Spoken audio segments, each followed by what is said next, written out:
સૌરાષ્ટ્ર અને ગુજરાતમાં ખાસ કરીને આંગણવાડીના કાર્યકરો પાસે બીએલઓની કામગીરી કરવા માટે દબાણ કરવામાં આવતું હોવાની ગંભીર અને ચોંકાવનારી ફરિયાદ ઉઠવા પામી છે.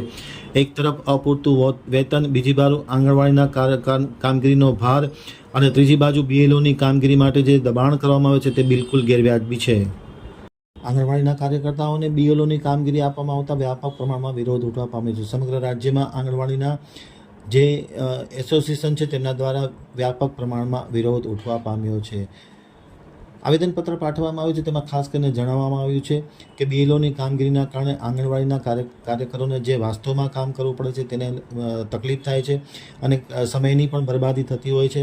સાથોસાથ જે વેતનની મર્યાદા છે તે પણ અપૂરતી હોય છે.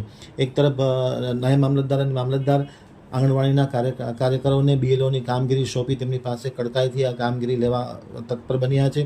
બીજી બાજુ આંગણવાડીનો જે મૂળ હેતુ છે એ અન્ય કામના કારણે પ્રસ્થાપિત થતો નથી અને વાસ્તવમાં જે નાના નાના બાળકો છે એ આંગણવાડીમાં અભ્યાસ કરતા હોય છે, તેમના અભ્યાસ ઉપર અને તેમના જે આનંદ પ્રમોદ અને રમતગમત ઉપર વ્યાપક પ્રમાણમાં અસર પડતી હોવાની ગંભીર અને ચોંકાવનારી ફરિયાદ ઉઠવા પામી છે. તાત્કાલિક અસરથી આંગણવાડીના કાર્યકરો પાસે જે બીએલઓની કામગીરી કરવામાં આવે છે તે કામગીરી બંધ કરવામાં આવે તેવી ઉગ્ર રજૂઆત કરી છે. અન્યથા આંગણવાડીના કાર્યકર્તાઓ સમૂહમાં આંદોલન કરશે તેવી પણ ચીમકી આપવામાં આવી છે. નિર્મળાબેન, ભચાઉ તાલુકાના લાકડિયા સેજાના રાજણસર ગામની છું. હું આંગણવાડી વર્કર તરીકે ફરજ બજાવું છું અને અમારો બીએલઓ તરીકેના ઓર્ડર થઈ ગયા છે. જે અમે આ કામગીરી કરી શકતા નથી એના માટે અમે એક વખત આવેદનપત્ર દેવા આવ્યા હતા પ્રાંત સાહેબને ને મામલતદાર સાહેબને, આપી ગયા છે. અમે એ સ્વીકારેલ નથી ઓર્ડર, છતાં પણ બીજી વખત પણ અમારી આ ટ્રેનિંગ ગોઠવાઈ ગઈ છે આજે અને ફરીથી અમને સીડીપીઓ દ્વારા કહેવામાં આવ્યું કે તમારે અહીંયા આવવું પડશે, નહીંતર તમારી પર કોઈ એક્શન લેવામાં આવશે. એટલે અમને આ કામ સ્વીકાર્ય નથી. અમારે ઘણું બધું કામ હોય છે, જેમ કે એફઆરએસની કામગીરી, ફેસ કેપ્ચર ઘરે ઘરે જઈને કરવાનું. અમારા ગામમાં નેટવર્ક આવતું જ નથી, થતું જ નથી કામ. પછી બાળકોના વજન ઊંચાઈ કરવાના, સગર્ભા ધાત્રીઓને THR આપવાનું, MMYનો સ્ટોક આપવાનો, એવું કેટલી બધી કામગીરી છે. અને હેલ્પર ન હોય, મારે તો હેલ્પર જ નથી, એટલે હેલ્પરનું કામ પણ મારે કરવાનું થાય. ગામ આંગણવાડીની સફાઈ, રસોઈ, બાળકો સંભાળવા, તો આ બધું કામ કરવાનું અને એમાંય અમારે આ કરવાનું. અને અમારો પગાર 10,000 રૂપિયા છે, બરાબર. શિક્ષકોનો પગાર 50 થી 60 કે 70,000 છે. એ લોકોએ કામ કરવાની ના પાડી, એની માટે કોઈ એક્શન નથી. અમને ફરી શિક્ષકનો પગાર છે એનાથી અડધો જ પગાર અમને આપી દે, કાયમી કર્મચારી ગણી લે, તો અમે આ બધું કામ કરવા તૈયાર છીએ. અમને કોઈ ઓબ્જેક્શન નથી. પણ અમારો પગાર ફક્ત 10,000 અને માનદ વેતન કર્મચારી છીએ. માનદ વેતનને તમે બીજું કાંઈ ન કરી શકો. અમને સરકારી કર્મચારી નથી ગણવા, તો તમે સરકારી કામ શું લેવા આપો છો? અમને શું જોઈને અમારી માથે થોપી દેવામાં આવે છે?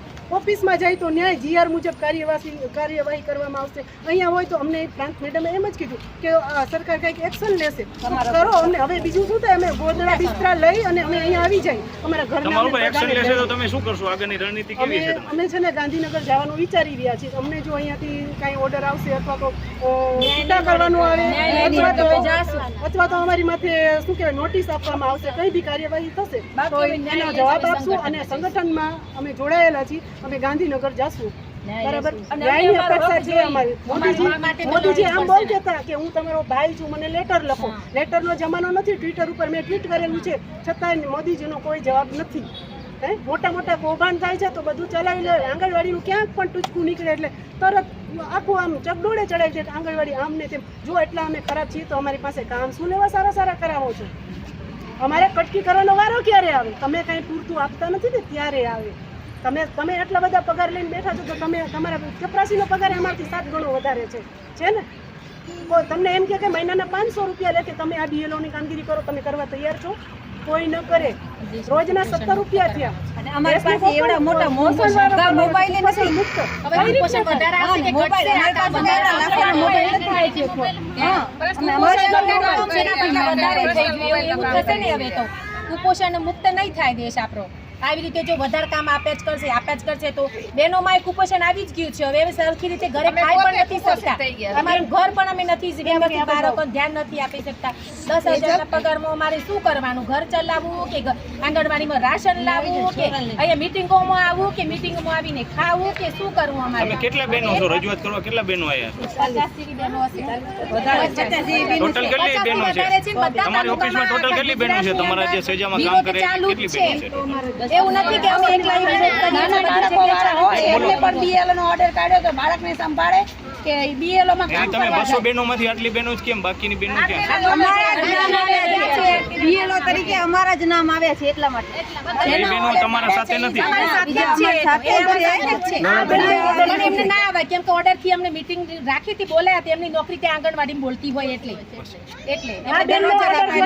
અમને બોલાવ્યા હતા જવાની છે બેન કઈ ન જઈ શકે પછી કુંવારી છોકરી હોય આખા ગામના ભાઈઓને ફોન આવે તો ઘરમાં પ્રશ્ન થાય અને અમારા આવા ડબ્બા જેવા પોતાના જ પણ ડબ્બા જેવા છે સરકારમાંથી ફોન અમને આપ્યા નથી અને એટલા લાભાર્થીઓને કેવાયસી માટે ફોન આવે છે રાતે ગયા તો રાત્રે ઓટીપી 10 વાગે અમારું પોષણ ટેકર બંધ થઈ જાય 9:30 વાગે અમે ઘરનું ખાવાનું બને કે ઓટીપી લે તોય અમે ઉપરના પીઓસરના ડરથી કામ કરીએ છીએ અને અમારા ફોનમાં લાભાર્થીનો ફોન આવશે પણ ચૂંટણી કાર્ડમાં અમને રાખશે તો અમારે એમના ફોન ચલાવવા કે અમારે ઘરનું કામ કરવું કે કેટલા જવાબ દેવા અને બધી બહેનો કોઈ એટલી સક્ષમ નથી કેટલું ભણેલી નથી અને સરકાર જો આવું કામ દેશે તેમના વોટિંગ ઘટી જશે બધું કામ બહેનો છે એને ઇંગ્લિશ આવડતું જ ના હોય તો બીએલઓ નો ફોર્મ કેવી રીતે ભરશે એટલે અમારી રિક્વેસ્ટ છે કોક સારા વ્યવસ્થિત યુવાનો ઘણા બધા ભણેલા છે એમને બેરોજગાર એમને રોજગારી કામમાં રોકાયેલા છે એમને શું હેરાન કરો છો તમે કોન્ટ્રાક્ટ બેઝ ખોટું અમારે તમે અમને નોકરીમાંથી સાહેબને રજૂઆત કરી શું જવાબ આપ્યો તમને એસડીએમ સાહેબને રજૂઆત કરી એમને કીધું કે તમે આ સ્વીકારશો નહીં કે આખા ગુજરાતના બધા સ્વીકારી લીધું તમે નહીં સ્વીકારો તો કાયદેસર તમારા ઉપર કે કાયદેસર એક્શનમાં લેવામાં આવશે 10,000 અમારા ઉપર કરવાનું તો છૂટાઈ કરો